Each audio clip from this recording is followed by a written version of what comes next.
Shalom.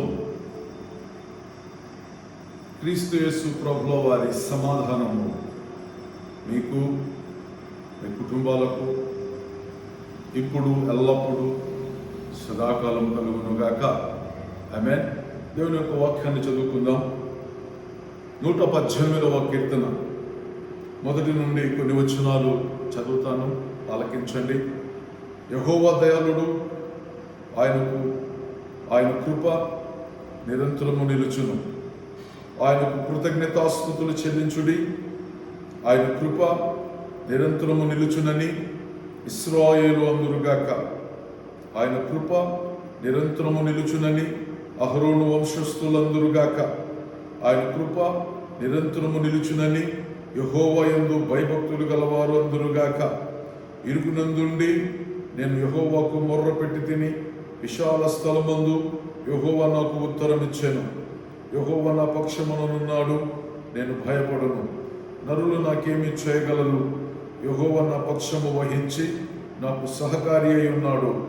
నా శత్రువుల విషయమైన నా కోరిక నెరవేరుట చూచెదను. మనుష్యులను నమ్ముకునుట కంటే యెహోవాను ఆశ్రయించుట మేలు. రాజులను నమ్ముకునుట కంటే యెహోవాను ఆశ్రయించుట మేలు. దేవుని నామానికి మహిమ కలుగును గాక. హల్లెలూయా. ఈ సమయంలో మనము చదువుకున్నటువంటి ఈ వాక్య భాగాన్ని కనుక క్షుణ్ణముగా చదివి ధ్యానించినట్లుగా అయితే ఈ కీర్తనకారుడు మనందరికీ ఒక గ్రేట్ఫుల్ ఎగ్జాంపుల్. ఎందుకని చెప్తున్నానంటే మాట, ఈ కీర్తనకారుడు అనుభవించిన శ్రమలు అలాంటివి, ఈ కీర్తనకారుడు పొందిన బాధలు అలాంటివి. ఇతను అనుభవించి పొందిన ప్రతి సమస్యను, ప్రతి శ్రమను ప్రభు పాదాల దగ్గర పెట్టి ఆ పరిష్కారాన్ని పొందిన తర్వాతే మనందరితో మాట్లాడుతూ ఆ సమస్యలకు పరిష్కారాన్ని వెల్లడి చేస్తూ ఉన్నాడు. దేవుని నామానికి మహిమ కలుగును గాక. చూడండి, ఇక్కడ 5వ వచనములో ఒక చక్కటి మాట మాట్లాడుతున్నాడు ఈ కీర్తనకారుడు. ఏమంటున్నాడు ఇక్కడ? ఇరుకునందుండి నేను యెహోవాకు మొర్ర పెట్టి తిని, విశాల స్థలమందు యెహోవా నాకు ఉత్తరమిచ్చెను. ఇరుకు స్థలములో నేను మొర్ర పెట్టి తిని, ఇరుకు స్థలములో ఉండి నేను మొర్ర పెడితే నా దేవుడు విశాల స్థలములో నుండి నాకు జవాబిచ్చెను. దేవునికి స్తోత్రం. హల్లెలూయా. ఇక్కడ నేర్పిస్తున్నాడు ప్రార్థన చేయమని. నువ్వు ఇరుకుల్లో ఉన్నా, ఇబ్బందుల్లో ఉన్నా, కష్టాల్లో ఉన్నా, సమస్యల్లో ఉన్నా, వ్యాధుల్లో ఉన్నా, బాధల్లో ఉన్నా, కన్నీళ్ళల్లో ఉన్నా, పొంగే సాగరం లాంటి, కెరటాల లాంటి సమస్యల్లో ఉన్న ఈ కీర్తనకారుడు చెప్తున్నాడు, firstly you can do the prayer.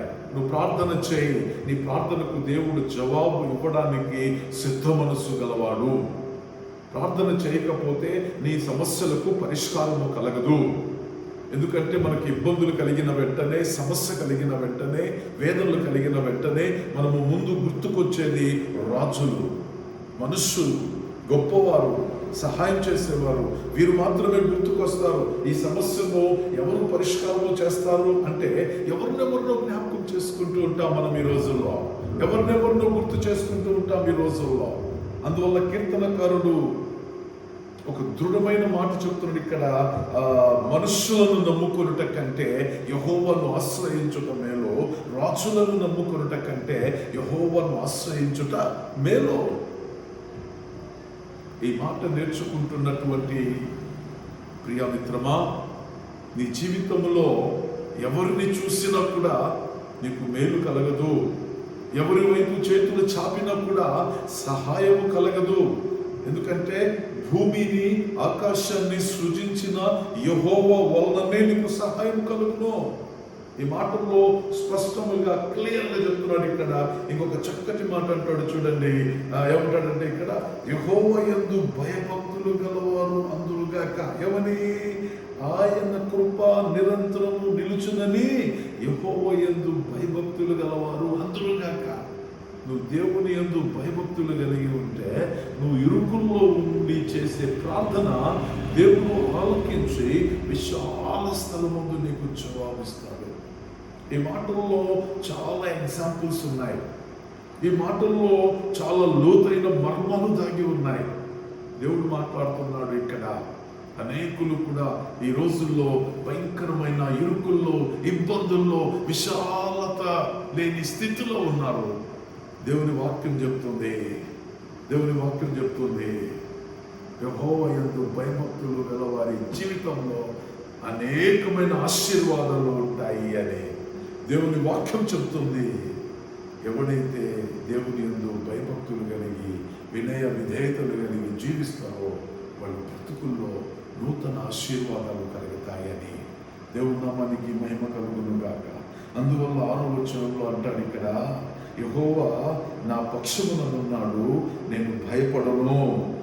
యెహోవా నా పక్షాన ఉన్నాడు, నేను భయపడను. ఎందుకంటే దేవుడు మన పక్షాన ఉంటే విరోధి ఎవడు? దేవుడు మన పక్షాన ఉంటే మనకు శత్రువు ఎవడు? గమనించండి. ఈ మాటలన్నీ ఒకసారి తలపోయాలని ప్రభు పేరట మనం చేస్తూ ఉన్నాము.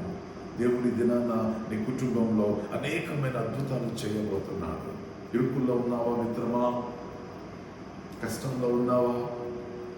సమస్యల్లో ఉన్నావా? నీ సమస్యను ఏ నరుడు తీర్చలేకపోతున్నాడా? వ్యాధుల్లో ఉన్నావా? స్వస్థత కలగటం లేదా? దయ్యాల చేత పీడింపబడుతున్నావా? విముక్తి లభించటం లేదా? నజరేయుడైన యేసయ్య నిన్ను పిలుస్తున్నాడు ఈ సమయంలో. ఆయన ఒక్కడే నీ సమస్యల్ని మార్చగల సమర్థము కలిగిన దేవుడు. ఆయన ఒక్కడే నీ పరిస్థితుల్ని మార్చగలిగిన దేవుడు. ఆయనే నజరేయుడైన యేసు. ఈ దినాన మొర్రపెట్టు, ప్రార్థన చేయి. ఆయన చెప్పారు స్వయంగా ఒక మాట, అడుగుడి మీకు ఇయ్యబడును, వెదకుడి మీకు దొరుకును, తట్టుడి మీకు తీయబడును, అడుగు ప్రతి వానికి నిశ్చయముగా దొరుకును. ఈ మాటల మీద నీకు విశ్వాసము ఉంటే ఇప్పుడే ప్రార్థన చేయి.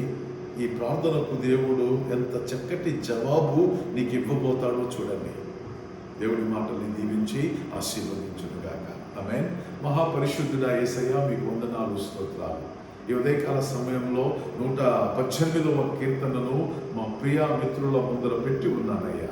ఇందులో ఉన్న వాగ్దానము, ఇందులో ఉన్న భరోసా, ఇందులో ఉన్న ధైర్యము ప్రతి ఒక్కరికి కలుగునట్లు యేసే దేవుడు, యేసే రక్షకుడు, యేసే విమోచకుడని ప్రతి ఒక్కరూ విశ్వసించి అనేక మేలులు పొందడానికి కృప చూపించమని, ఈ దిన విశేషమైన ఆశీర్వాదాలు కలిగించమని వేడుకుంటున్నాం. ప్రభువా, ఎవరైతే ఇబ్బందుల్లో ఉన్నారో, ఎవరైతే సమస్యల్లో ఉన్నారో, ఎవరైతే వ్యాధి బాధల్లో ఉన్నారో, ఎవరైతే ఎటువంటి సమస్యకు పరిష్కారము అందని స్థితిలో ఉన్నారో, ఇప్పుడే పరామర్శించని హస్తాలు వారికి తోడుగా వచ్చి గొప్ప కార్యాలు జరిగించి మహిమ పొందమని యేసు నామములో ప్రార్థించి వేడుకుంటున్నాను తండ్రి. ఆమేన్, ఆమేన్. షలోమ్. దేవుని సమాధానం మీకు